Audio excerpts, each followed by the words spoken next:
Assalamualaikum warahmatullahi wabarakatuh. Salam dan bahagia. Pada kesempatan ini kami kelompok situasi 4 SMA akan mempresentasikan analisis implementasi pembelajaran berdiferensiasi yang dilakukan oleh Ibu Derana, guru biologi SMA. Analisis skenario pembelajaran ini kami lakukan dengan bantuan pertanyaan-pertanyaan pemandu yang terdapat pada LMS. Yang pertama, dari skenario pembelajaran yang telah ditelaah, apakah kebutuhan belajar murid yang berusaha dipenuhi oleh ibu guru tersebut? Bagaimana cara guru tersebut menentukan kebutuhan belajar murid? Yang kedua, strategi pembelajaran berdiferensiasi apa yang digunakan? Yang ketiga, bagaimana guru tersebut melakukan penilaian? Berikut hasil analisa kami sebelum kita lanjutkan ke pembahasan analisa skenario pembelajaran berdiferensiasi. Di sini ada 2 pantun yang akan membuat kita lebih semangat belajar pada kesempatan ini. Gelombang laut beriak-riak, panas matahari sangat menyengat. Wahai sobat guru penggerak, simaklah presentasi kami dengan semangat. Mari kita lanjutkan analisa skenario pembelajaran berdiferensi yang dilakukan oleh Ibu Derana, guru biologi SMA, dengan materi keanekaragaman hayati di Indonesia.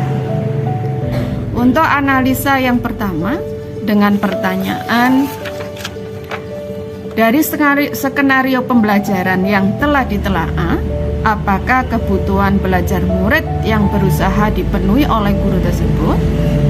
Bagaimana cara guru tersebut menentukan kebutuhan belajar murid?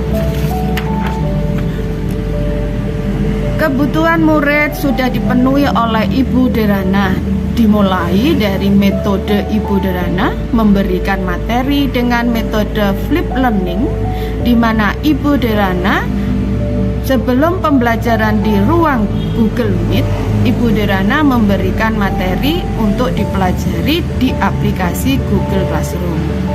Kemudian Ibu Derana memberikan pembelajaran dengan cara A. Memberikan pertanyaan stimulus untuk memperkaya materi konsep dan materi tantangan. B. Ibu Derana memberikan kesempatan murid untuk bertanya terkait penugasan yang diberikan. C. Ibu Derana memberi kebebasan kepada muridnya untuk memilih bentuk hasil penugasan sesuai dengan keinginan dan kenyamanan murid. Contohnya bisa melalui infografis atau digital, poster, video, rekam suara, dan lain-lain. Ibu Derana menyampaikan kriteria penilaian dan mendiskusikan bersama murid. E. Ibu Derana menyediakan slot waktu untuk berdiskusi terkait penugasan. F. Memberi umpan balik terhadap hasil penugasan murid dengan memberi pesan di kolom chat Google Classroom.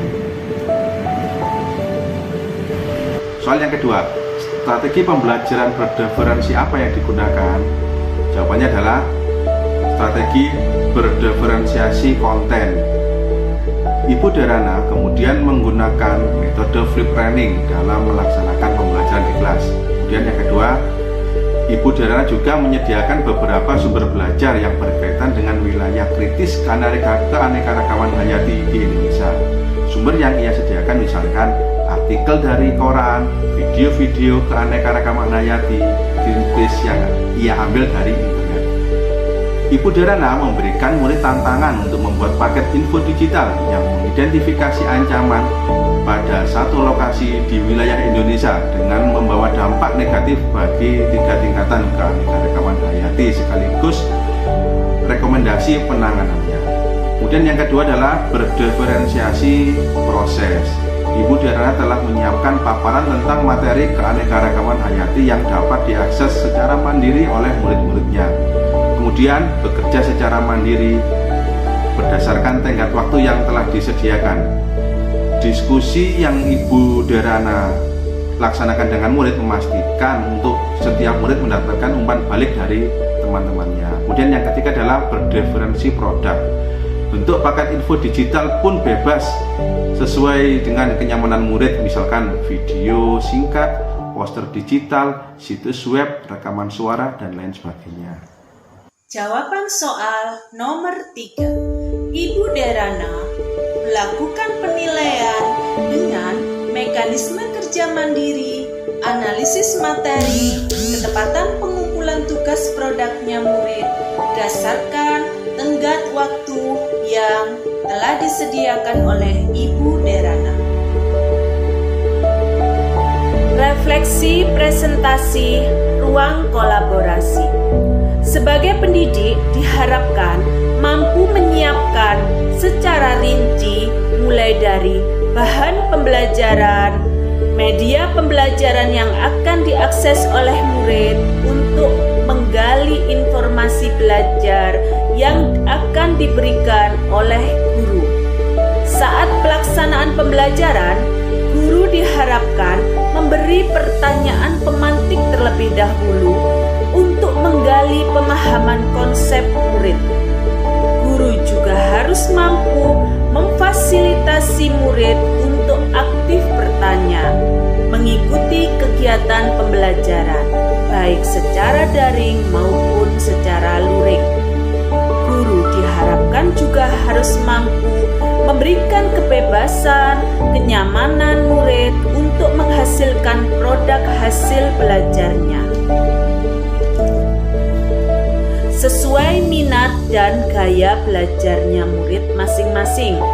Guru juga harus mampu menyampaikan dan mendiskusikannya dengan transparan mengenai rancangan penilaian yang ingin dilaksanakan bersama-sama murid, sehingga murid termotivasi untuk menghasilkan produk hasil belajarnya dengan maksimal.